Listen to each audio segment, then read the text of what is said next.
자, 9장 뒷부분 수업하도록 하겠습니다. 여러분 교재 255쪽 지역사회복지 네트워크의 실제 이 부분부터 나가도록 할게요. 이 9장이 여러분 교재에서 보면 그 분량이 상당히 방대해요.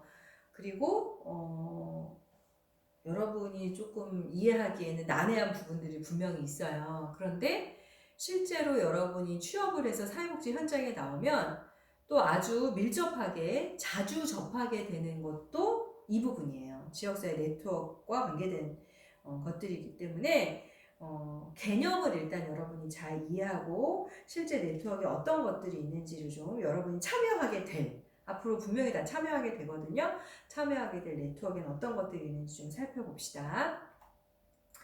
자, 우선 지역사회복지 네트워크의 대표적인 건 몇 가지 여러분 책에서 설명하고 있는데 지역사회보장협의체, 그 다음에 사회복지협의회, 요것을 일단 여러분 책에서 중요하게 지금 소개하고 있어요. 요걸 이제 살펴보도록 하겠습니다. 우선 지역사회보장협의체와 지역사회복지협의회는 명칭이 굉장히 비슷해가지고 이거를 사회복지 현장에 있는 사회복지사들조차도 맨날 명칭을 헷갈려야 해요.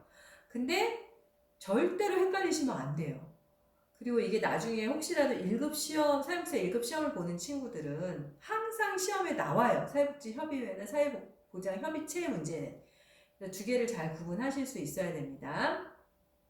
이 두 가지가 이제 양대 산맥이에요. 지역사회복지 네트워크 양대 산맥인데 지역사회복지의 협의 조정 및 네트워크의 원리에 운영되는 대표적인 조직으로 이 양재 역할과 위상에 대한 중복 문제로 사실 계속 제기되고 있습니다.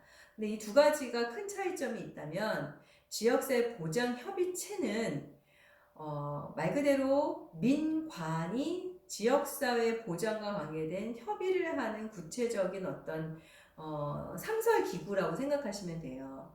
그래서 지역사회 보장협의체는 공무원도 들어와 있고 민간 사회복지사도 들어가 있어요. 그게 지역사회 보장협의체고요. 지역사회 복지협의회는 이거는 공무원들은 못 들어와요. 민간기관에 있는 사회복지기관의 협의조정기관이에요. 그리고 실제로 여러분이 나중에 그 사회복지기관에 취업을 하게 되면 이 두 개 다 관여하는 일을 하게 되겠지만 지역사회복지협의회 회원으로서 회비도 납부하셔야 될 의무가 있어요. 이거 제가 일단 뒤에서 다시 말씀드릴게요. 자, 먼저 지역사회 보장협의체부터 살펴보도록 하겠습니다. 자, 지역사회 보장협의체의 추진 배경. 지방분권과 사회복지 전달 체계가 변화되면서 2005년부터 지방분권이 강화되게 되죠. 그래서 2011년에 개정된 사회보장기본법에 보면 다양한 복지 서비스를 포괄하는 사회 서비스 개념이 도입이 되면서 지방자치단체별로 이런 사업들을 해나가야 되는 상황이 됐어요.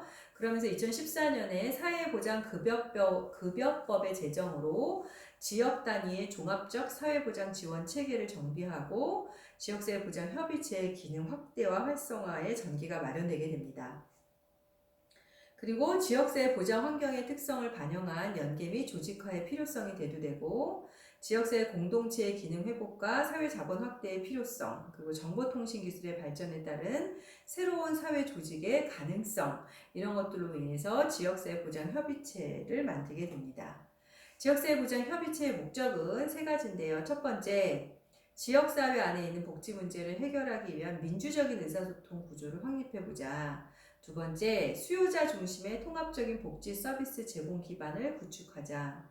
세 번째, 지역사회 내에 있는 잠재적인 복지 자원을 발굴하고 자원 간의 연계 협력으로 지역사회 복지 자원의 효율적 활용 체계를 조성하고 지역사회의 다양한 잠재적 복지 자원을 발굴하고 필요한 복지 자원의 확충을 위해서 노력을 도모해보자. 이게 이제 지역사회 보장협의체의 목적이었습니다.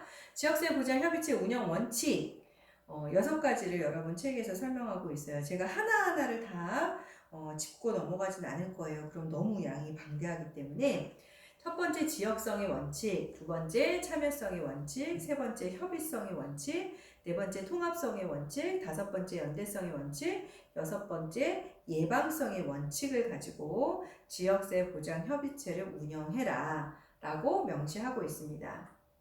그 다음에 지역사회 보장협의체 구성은 어떻게 되느냐. 지역사회 보장협의체는 크게 세 가지로 구성이 되어 있는데요. 대표협의체, 실무협의체, 실무분과 이렇게 구성이 됩니다. 잘 기억하셔야 돼요. 자, 대표협의체라고 하는 것은 공공부분의 대표, 민간 부분의 대표, 이용자 부분의 대표 요 세 가지 영역별 대표들과 그 다음에 실무협의체라는 또 다른 아까 협의체가 있다고 그랬잖아요. 거기에 위원장이 여기 들어오게 되어 있어요.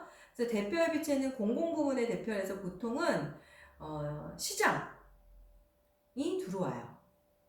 혹은 구청장이 들어와요. 시장이나 구청장이 못 들어오는 곳은 최소한 부시장이나 이런 사람이 들어와요. 그 다음 민간 부분의 대표니까 예를 들면 사회복지기관장님들 이런 부분들이 여기 이제 들어가십니다. 그 다음 이용자 부분 대표에는 주로 시민사회단체의 대표들 이런 분들이 들어와요. 그 다음에 이제 대표협의체의 역할이나 이런 거 뒤에서 말씀드릴게요. 그 다음에 실무협의체는 지역사회복지협의체의 업무의 효율적 수행을 위해서 지역사회복지협의체의 실무협의체를 두고 이 실무협의체에는 누가 들어가느냐? 아까 예를 들어 사회복지기관의 대표자가 가잖아요. 그럼 실무협의체는 그 밑에 사무국장, 부장 이런 사람들의 모임이에요. 그리고 공공부분에서는 누구겠어요? 뭐 과장, 계장, 팀장 이런 분들이 들어와요. 이해되셨죠?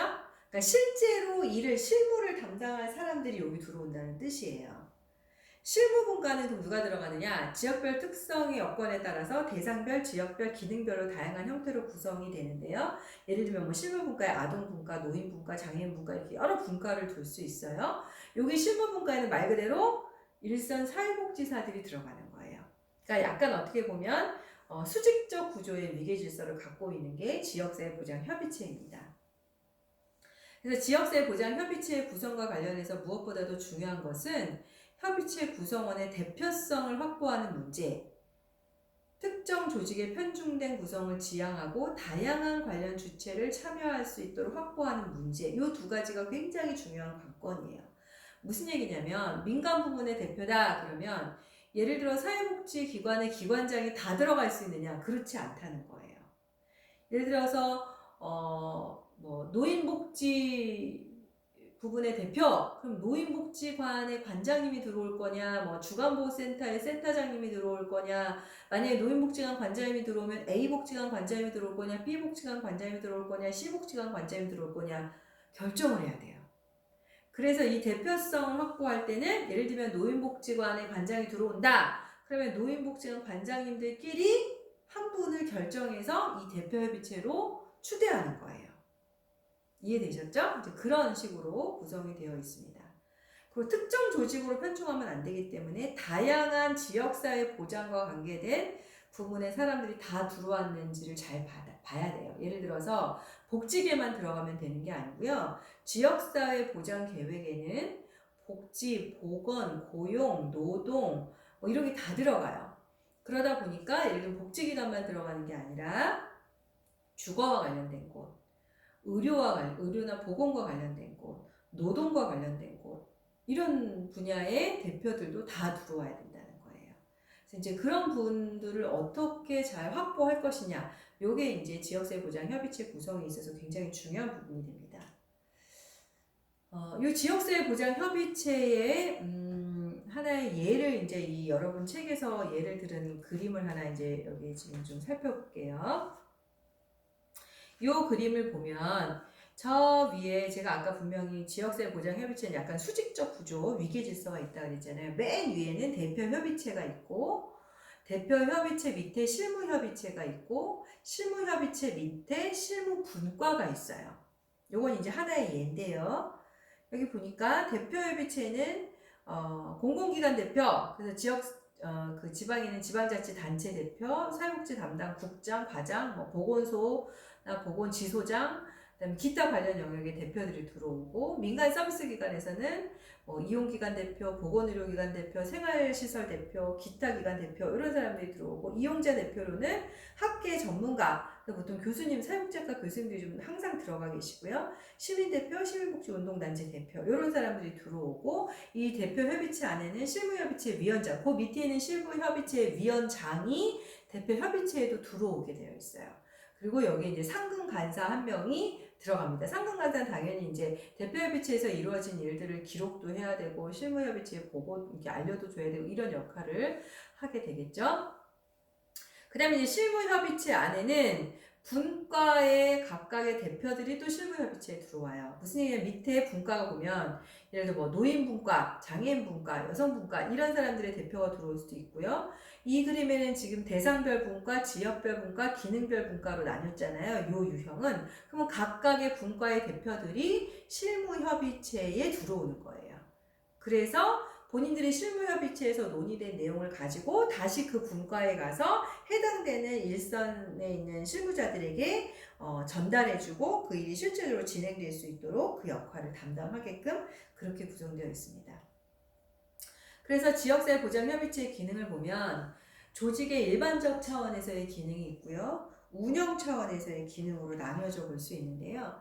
조직 차원에서의 기능을 보면 지역사회 복지 제도화 및 체계화의 기능, 그 다음에 지역사회 복지 서비스의 연계 및 조정에 대한 지원 기능, 세 번째는 지역사회 복지 자원의 개발과 발굴 기능, 요 세 가지가 조직의 일반적 차원에서 지역사회 보장 협의체가 감당해야 되는 기능이고요. 그 다음에 운영 차원에서의 기능은 첫 번째는 협치 기능, 두 번째는 연계 및 조직화 기능, 세 번째는 통합 서비스 기능, 요 세 가지를 담당해야지 됩니다. 여러분 책에 보면은 269쪽에 이제 요 그림이 하나 있을 거예요. 이제 보면 지역사회 보장협의체의 제가 제목을 또 밑에 복지협의체로 썼네요. 보장협의체의 기능은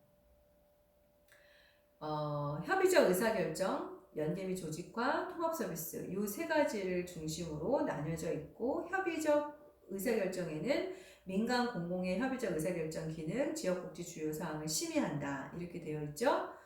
그 다음에 서비스 정책 심의와 관계돼서는 상위 의무계획, 지역 자체 계획 검토 심의 그래서 실제로 그 지방자치단체가 해야 되는 여러 가지 정책들을 만들어내는 그 정책 심의 기능을 하고 있고요. 계획 수립의 기능에서 계획의 기획 및 조사, 사업 결정 협의, 사업 실행 및 평가 이런 것들을 하고 있습니다. 그 다음에 통합 서비스와 관계된 기능은 기본 사업을 시행해서 교육사업, 지역자원 파악 및 분석사업, 사례관리 지원사업, 연계 및 조직화 사업, 기타 지역 특수사업 등을 하고 있고 통합 서비스 실행을 위한 연계에서 보건, 고용, 교육, 주거, 문화 영역의 연계에서 통합 서비스를 통해서 연계 지원 사업을 통한 통합 서비스 기능을 담당하고 있습니다. 어느 하나가 더 중요하고 어느 하나가 덜 중요한 게 아니라 이게 이제 다 이루어져야 된다는 거예요. 그래서 여러분 책에 보면 위에 지금 제 그림하고 조금 다른 거 위에 협의적 의사결정을 여러분 이제 협치라는 단어로 해놨죠, 그죠? 그래서 가버넌스가 잘 이루어져야 지역사회 보장 협의체가 제대로 기능하고 있다 이렇게 볼 수 있습니다. 그래서 지역사회 보장 협의체는 어쨌든 민간과 공공의 협치가 어느 정도이냐에 따라서 그 성공 여부가 달라져 있어요. 사실 많은 지역사회 그 지방자치단체에서 형식적으로 지역사회 보장 협의체를 만들어 놓고 실제적으로는 거의 사업을 안 하고 있는 곳들이 부지기수예요. 물론 잘하는 지방자치단체도 있지요. 잘하는 지방자치단체가 사실 선도적 역할을 하면서 끌고 나가고 있는 지금 실정인데 뭔가 지역사회 주민들의 활발한 네트워크가 가능할수록 지역사회 보장 협의체가 활발하게 운영되고 있고 지역 주민들이 관심이 없을수록 지역사회 보장 협의체는 유명무실하게 운영되고 있다. 이제 그 정도 우리가 이해하면 되겠습니다. 자, 그럼 지역사회 보장협의체의 역할은 뭐냐? 크게 이제 세 가지 역할을 이야기할 수 있는데요. 첫 번째는 정책 심의의 역할. 그래서 중앙정부나 시도에서 전달되는 그런 어떤 상위에서 결정한 계획에 대해서 대표 협의체를 중심으로 심의권을 갖고 같이 검토하고 시군구 자체의 지역계획 등을 협의체별로 검토, 심의하는 역할을 하고요. 두 번째는 지역사회 보장 계획 수립 및 실행의 역할. 그래서 계획 수립과 관련된 총괄 기획이나 또 조사, 또 세부 사업을 결정하고 협의하고 진행해서 실제 우리 지역에 맞는 지역사회 보장 계획을 수립할 수 있도록 주도해 나가는 역할을 지역사회 보장 협의체가 하고 있습니다. 그 다음에 지역사회 보장협의체 기본 사업 시행의 역할. 그래서 이거는 지역복지의 총괄 논의를 실제적으로 어떻게 서비스로 만들어서 기능해 나갈 것이냐. 요것이 실제로 지역사회 복지의 기능 활성화에 있어서 사실 어떻게 보면 굉장히 중요한 부분이죠. 그래서 뭐 통합사례 관리를 지원을 어떻게 할 것이고, 지역사회 자원은 어떻게 연계할 것이고, 또 기관 간의 연계나 조직화 사업들은 어떻게 할 것이고, 이런 다양한 지역사회 보장 협의체의 기본적인 사업들을 수행하는 역할을 지역사회 보장 협의체가 하고 있습니다. 그래서 이제 우리가 살펴본 것처럼 이상의 지역사회 보장 협의체의 주요 활동 영역에 따라서 대표 협의체는 주로 정책을 심의하는 기구로, 그리고 실무 협의체는 효율적인 사업 진행을 위한 협력 연계 기능을 하는 곳으로, 그다음에 지역사회 복지 실천 현장의 구체적인 사례를 논의 연계하고 하는 형태로 실무협의체가 운영되고, 실무 분과는 서비스 효율화를 위한 기반 확립 및 통합 기능을 수행하는 것으로 이해하면 좋을 것 같습니다. 다시 말하면 대표협의체가 정책을 결정하고 심의한 것을 그 밑에 다니는 실무협의체에서 조금 더 구체화하고 구체적인 방안들을 논의하게 되면 그게 다시 이제 실무 분과로 넘어와서 실제적으로 통합 기능을 통한 실천을 하는 이제 그런 형태로 지역사회 보장 협의체가 운영되고 있다. 이렇게 이해하면 좋을 것 같습니다. 앞으로 지역사회 보장 협의체가 어떻게 발전해 나가야 되느냐, 지역사회 보장 협의체의 발전 방향을 좀 보면 민관 협력 체계로 운영은 되고 있지만 민간과 공공의 협력 동반자적 관계 또는 수평적 관계를 잘 확립하기 위해서는 민간의 주도와 공공의 지원 구조를 지향하는 방향으로 운영되어야 됩니다. 근데 이게 거꾸로 되는 경우들이 많아요. 무슨 얘기냐면 공공이 주도해 나가고 민간이 지원하는 그런 식이 되면 소위 말하면 공공의 좀 속된 말로 하면 시다바리 역할을 민간이 하는 그런 꼴이 돼요. 근데 그렇게 돼서는 안 된다는 거예요. 민간이 적극적으로 주도해 나가고 공공은 그걸 예산 지원이라든지 정책을 만들어내는 지원을 하는 형태로 그렇게 가는 것이 바람직한 민간 협력 체계가 될 수 있다라는 거고요. 두 번째는 실무자의 참여와 활동을 강화하는 방향으로 운영되어야 합니다. 많은 이 지역사회 보장 협의체가 잘 된다라고 하는 지자체들을 보면 실제 일선 실무자들이 발로 뛰어서 활동해주는 것들이 굉장히 활발해요. 근데 실무자들의 협조가 없이 대표자들끼리만 모여서 이러쿵저러쿵 합시다 라고 결정을 하고 실제 실무자들의 참여는 내보내주지 않으면, 다시 말하면 기관장님들이 나갔다 와, 뭐 회의 갔다 와 이렇게 허락해주지 않으면 이 일이 진행될 수가 없다는 거예요. 세 번째, 서비스 수요자 및 지역사회 주민의 참여가 가능한 민주적인 의사소통 구조와 제도적 통로를 반드시 마련해야 되고요. 네 번째, 실질적인 운영의 활성화를 위해서는 상근 간사를 배치하고 운영 예산 지원이 이루어져야 됩니다. 근데 이게 향후 발전 방향에 써 있다는 건 무슨 말이겠어요? 실제로 상근 간사 배치하고 운영 예산을 지원해 주지 않는 곳이 훨씬 많아요. 훨씬 많아요. 그럼 상근 간사가 없는 곳은 어떻게 하느냐? 사회복지 전담 공무원 중에 뭐 팀장급 정도가 이 상근 간사 역할을 해요. 그러다 보니까 이 팀장님이 자기 원래 하던 일도 많아 죽겠는데 이 지역사회 보장 협의체 회의 때만 잠깐 나타나서 간사 역할을 하다 보니까 지역사회 보장 협의체가 실제적으로 잘 운영이 되지 못하는 거죠.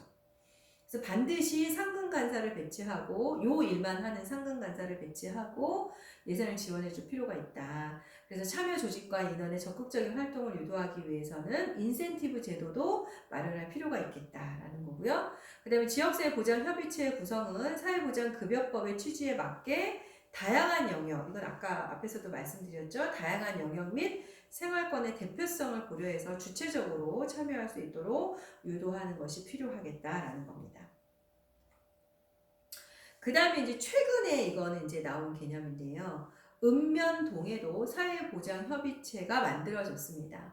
2014년 5월 이후에 복지 사각지대 발굴 체계를 구축할 필요성이 있겠다 해서 사회보장급여법에서 읍면동 단위에도 지역사회보장협의체를 만들어라 라고 하는 법적 근거를 마련하게 됐습니다. 그래서 지역사회 복지 문제 해결을 위해서 읍면동 단위에 활성화되는 주민 네트워크 조직을 구성하고 읍면동장이 추천하고 시군구청장이 위촉하는 읍면동 사회보장협의체가 구성돼서 운영되고 있습니다. 요거는 이제 여러분 책에 표 9-4 여러분 교재 책으로 보면 몇 페이지냐면요 282쪽에 보면 나와 있죠. 네, 그 표를 참고하셔서 시군구에 있는 지역사회보장협의체와 그러면 읍면동에 설치되어 있는 사회보장협의체가 어떤 역할을 해야 되느냐, 어떤 관계로 가져가야 되느냐는 그냥 그 내용을 한번 참조하시는 것으로 보고 훑고 넘어가시면 될 것 같습니다. 제가 여기서 따로 설명하지는 않겠습니다. 그 다음에 이제 두 번째 중요한 양대 산맥 하나가 지역사회 보장, 아까 지역사회 보장 협의체라고 그랬고요. 두 번째는 지역사회 복지협의회예요. 지역사회 복지협의회는 아까 말씀드린 것처럼 민간 단체예요. 민간 사회복지 회원들로 운영되는 단체예요. 한국사회복지협의회는 1952년에 한국사회사업연합회라는 명칭으로 최초 설립되면서 광역단체 사회복지협의회는 그간의 사회복지협의회의 정관에 의거해서 조직 활동되어 오다가 1998년에 사회복지사업법이 개정되면서 사회복지법인으로 인정이 되게 됐고, 그래서 한국사회복지협의회 지원 없이 지방사회복지협의회로 독립돼서 운영하는 체제로 지금 변화되어 있습니다. 지역에 있는 사회복지협의회는 지역사회복지의 대표적인 협의조정기관이고 지역 주민에 대한 복지 서비스 제공뿐만 아니라 지역사회 내의 다양한 사회복지기관들의 욕구를 달성하고 기능을 강화하기 위해서 서로 간의 정보를 제공하고 서비스를 조정하는 역할을 수행하는 민간의 자주적인 조직입니다. 지역사회복지협의회 원칙과 기능, 지역사회복지협의회 원칙은 총 6가지가 있는데 첫 번째 주민 요구 중심의 원칙, 두 번째 주민 참여의 원칙, 세 번째 전문성의 원칙, 네 번째 민간 비영리성의 원칙, 다섯 번째 민관 협력의 원칙, 여섯 번째 지역 특성 존중의 원칙. 요 6가지 원칙을 가지고 지역사회복지협의회가 운영되고 있습니다. 지역사회복지협의회가 하는 기능은 뭐가 있느냐? 지역사회복지협의회 기능은 크게 3가지를 여러분 책에서 얘기하고 있죠. 첫 번째는 지역사회복지 활동 기능입니다. 지역사회 전체가 갖고 있는 복지 욕구들을 찾아내서 그 해결 방안을 마련하고 계획을 세워서 실천함으로 지역사회복지를 증진하는 것을 목표로 하고 있습니다. 두 번째는 연락 조정 협의회 기능. 그래서 지역사회복지기관이나 단체 간의 상호 연계 협력을 통해서 민간의 복지 역량을 강화하고 또 중복적으로 진행되는 사업들을 조정해서 민간 자원이 효율적으로 운영될 수 있도록 도모하는 기능을 하고 있고요. 세 번째, 지원 유지 기능. 요거는 이제 지역사회복지협의회의 그 지역사회복지 활동은 기능과 연락, 조정, 협의 기능을 잘 수행할 수 있도록 조사, 연구, 정책 개발, 제안, 또 교육, 훈련, 정보 제공, 출판, 홍보 이런 다양한 지역사회 내에 있는 활동들을 지원하고 유지하는 기능을 수행하고 있습니다. 지역사회복지협의회의 발전 방향, 지역사회복지협의회는 주민의 참여를 굉장히 활성화시킬 필요가 있습니다. 사실 지금 지역사회복지협의회를 보면 거의 대다수는 사회복지사들 중심으로만 이루어져 있어요. 그래서 의뢰거 제가 아까 서두에 말씀드린 것처럼 취업을 하면 기관장님 사회복지사협회랑 사회복지협의회는 가입을 해서 회원의 의무를 다하는 게 좋겠습니다 라고 말씀 아마 하실 거예요. 그럼 지역사회복지협의회나 사회복지사협회는 우리가 연회비라는 걸 내잖아요. 그래서 지역사회복지협의회도 보통 개인이 연회비를 내서 회원으로서 활동을 합니다. 그래야 내가 속한 지역사회의 사회복지 정책들이 조금 더 활성화되고 사회복지사들의 어떤 처우 개선에도 영향을 미치기 때문에 내가 그 활동을 하는 거예요. 그러다 보니까 사회복지사 중심으로 이루어지는 곳들이 상당수 있는데요. 사실은 사회복지사들끼리만 활동을 하게 되면 밥그릇 싸움처럼 보여지고 우리의 어떤 이익을 대변하는 단체로만 보여질 충분한 그런 오해 소지가 있어요. 그래서 지역사회복지협의회가 잘 되려면 일반 주민들, 특히 좀 영향력 있는 주민들의 참여를 높일 필요가 있겠다. 그래서 뭐 예를 들면 지역사회의 어떤 유지나 또 지역사회 뭐 의사대표, 변호사 뭐 이런 사람들 있잖아요. 그런 사람들도 함께 지역사회 복지에 관심이 있으시면 활동할 수 있도록 활성화할 필요가 있겠다. 그 다음에 지역사회복지협의회는 지역사회 문제 파악, 주민 욕구 분석, 복지자원의 현황 파악 및 지역사회 복지 관련 조직 간의 연계 활동을 강화해서 지역사회 복지의 위상을 확립해 나가야 되고요. 세 번째, 지역사회복지협의회의 안정과 사업활동의 내실을 기하기 위해서는 재정 확보가 필수적입니다. 그래서 아까 말씀드렸죠? 재정 확보를 위해서 어떻게 해야 된다고 했어요? 여러분도 회원이 돼서 회비 납부를 성실하게 해줘야 돼요. 사회복지사가. 사회복지사 월급 쥐꼬리 많은데 뭘 또 내라고 그러세요? 쥐꼬리 많아도 내야 돼요. 그걸 내야 여러분의 월급이 쥐꼬리에서 조금 더 올라와서 조금 더 많아질 수 있어요. 그래서 사회복지협의회나 사회복지사협회는 여러분이 꼭 회원으로서의 의무를 다 해줬으면 좋겠다는 걸 꼭 말씀드립니다. 그 다음에 마지막으로 지역사회 보장 계획 수립에 대해서 좀 살펴보겠습니다. 지역사회 보장 계획은 복지 서비스를 필요로 하는 지역 주민이 지역사회를 구성하는 인원으로서 일상생활을 영위하고 사회, 경제, 문화, 기타 모든 분야의 활동에 참가할 수 있는 기회를 제공받을 수 있도록 하는 등 지역사회 복지의 추진에 관한 사항을 종합화한 계획을 지역사회 보장 계획이다라고 이야기합니다. 지역사회 보장 계획의 성격은 사회적 자원의 배분 수단으로서의 성격, 그 다음에 지방자치의 지표로서의 계획 성격, 세 번째 종합행정으로서의 계획이라고 하는 이 세 가지 성격을 가지고 있습니다. 자, 지역사회 보장 계획이 왜 필요하냐?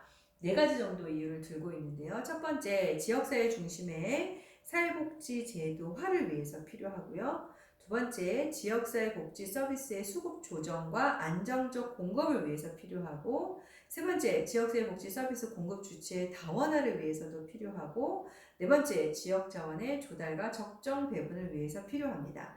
그래서 여러분이 이제 이 지역사회 보장 계획을 잘 들여다보면, 2024년도에 우리 지역에 청소년 수련관이 생기네. 2023년도에 노인복지관이 하나 생기네. 이런 것들을 알 수 있거든요. 이제 그런 것들을 통해서 지역사회 보장 계획에 내가 참여하게 되는 거예요. 그리고 실제로 그게 필요하다고 계속 목소리를 높여야 실제로 지역사회 보장 계획에 포함되게 되어 있기 때문에 제도화를 위해서 반드시 이제 지역사회 보장 계획들을 우리가 적극적으로 참여할 필요가 있겠습니다. 지역사회 보장 계획의 주요 내용을 보면 시군구 지역사회 보장 계획이 있고요. 시도에서 하는 지역사회 보장 계획이 있어요. 이 내용은 그냥 여러분 책에서 참고하는 것으로 하고 넘어가겠습니다. 그다음 마지막으로 지역사회 보장 계획을 어떻게 수립하느냐? 먼저 지역 주민 등의 이해관계자 의견이 충분히 수렴돼야 돼요. 우리 지역에 이거 필요해요. 우리 동네에 이거 뭐 예를 들면 뭐 노인들의 여가활동 기간이 필요해요. 청소년들이 갈 곳이 없어요. 이런 다양한 의견들을 수렴하는 것들이 필요하고 그걸 토대로 지역사회 보장 협의체에 어떤 계획안이 올라오면 지역사회 보장 협의체에서 그걸 심의하게 되어 있어요. 우리 지역의 청소년 인구가 이렇게 늘어났는데 노인 인구가 이렇게 늘어났는데 이분들을 위한 사회복지기관이 부족하구나. 사회복지기관을 하나 몇 년도에 설립하는 거를 목표로 예산을 잡아봅시다. 이렇게 심의하게 되어 있죠. 그리고 이제 그게 심의가 되고 나면 시군구 의회에다 그걸 보고하게 되고 시군구 의회에서 그게 통과가 되면 시도지사에게 제출이 됩니다. 그리고 시도지사는 그 제출된 시군구 지역사회 복지 계획을 포함한 시도의 지역사회 보장 계획 전체를 수립해서 시도에 있는 사회보장위원회로 올리면 시도에 있는 사회보장위원회에서 다시 시도지사가 올린 그 계획안을 심의해서 다시 시도의회에 보고를 하게 되고 시도의회 보고가 다 통과가 되면 보건복지부 장관에게 제출이 돼서 보건복지부 장관은 제출된 계획을 사회보장위원회에 보고하게 되면 어느 지자체에서는 무슨 계획, 어느 시에서 무슨 계획을 하고 있구나라는 것들을 토탈 파악할 수 있게 되겠죠. 요런 절차를 통해서 지역세 보장 계획이 수립되고 진행되게 됩니다. 자, 구장의 양이 상당히 방대한데 그냥 중요한 내용을 중심으로 짧게 살펴봤습니다. 자, 오늘 구장 수업은 여기서 마치도록 하겠습니다. 수고하셨습니다.